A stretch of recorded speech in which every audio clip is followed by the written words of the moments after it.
This is my mother's letter that she wrote the day that she died in the gas chamber on the 11th of July of 1944, and that she was able to smuggle out of the camp. Eventually it reached my father, who was in a different camp.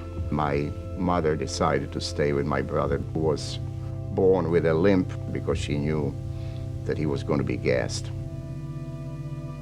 My only one and my dearest one, we considered hiding, but we soon dropped that idea because we felt it would have been in vain. The famous trucks are already here, and we are waiting for it to begin.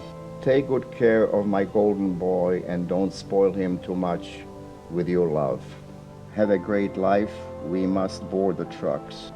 Into eternity, yours, Vilma. It was just devastating when I read it because it brought me so close to her death. That's to note that I've decided to donate to the museum. This is a real note written by a real person, written 2 or 3 hours before she was killed. We're losing the eyewitness generation, and what we need to do now is capture those stories, get those materials. All this material is in a state of natural deterioration. If we don't collect it, we lose it. Each of these artifacts tells a story, and those stories really are the building blocks of what we do as an educational institution.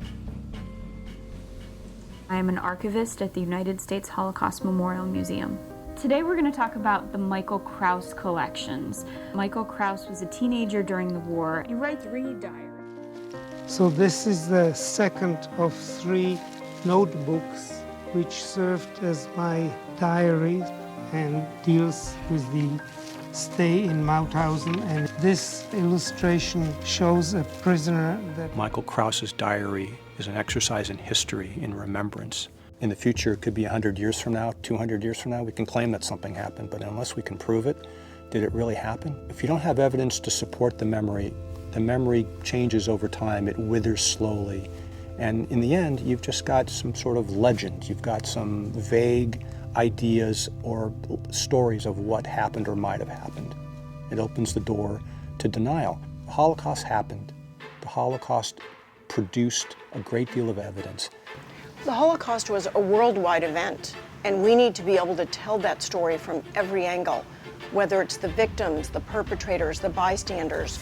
We need to be able to document every aspect of that story from every perspective. Our museum is active across the globe. We have collected in more than 50 countries. We've been on 6 continents. Our collection will double in size within the next decade. One of the challenges of conserving our collection is that much of it was produced on highly perishable materials.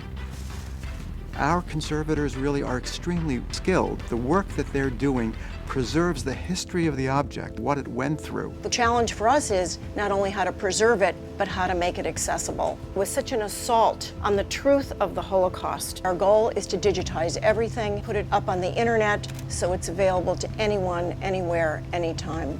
Our collection belongs to the nation, and in building that collection of record, what we're doing is assuring the relevance of Holocaust memory. What we need to do now is create a state-of-the-art environment. The Chappelle Center is going to be the epicenter of all the work that involves collections, whether it's exhibition, education, scholarship. We'll have the ability to continue to build the collection, providing the highest level of care under temperature and humidity controls. What motivated my family to get involved with the Collections and Conservation Center was the opportunity to ensure to actually do something very tangible to enable the memory of the Holocaust to be projected into the future forever. You have to act.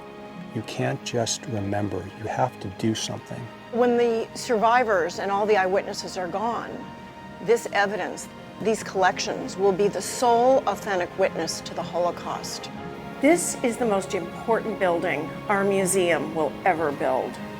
Our generation has one moment in time to safeguard truth.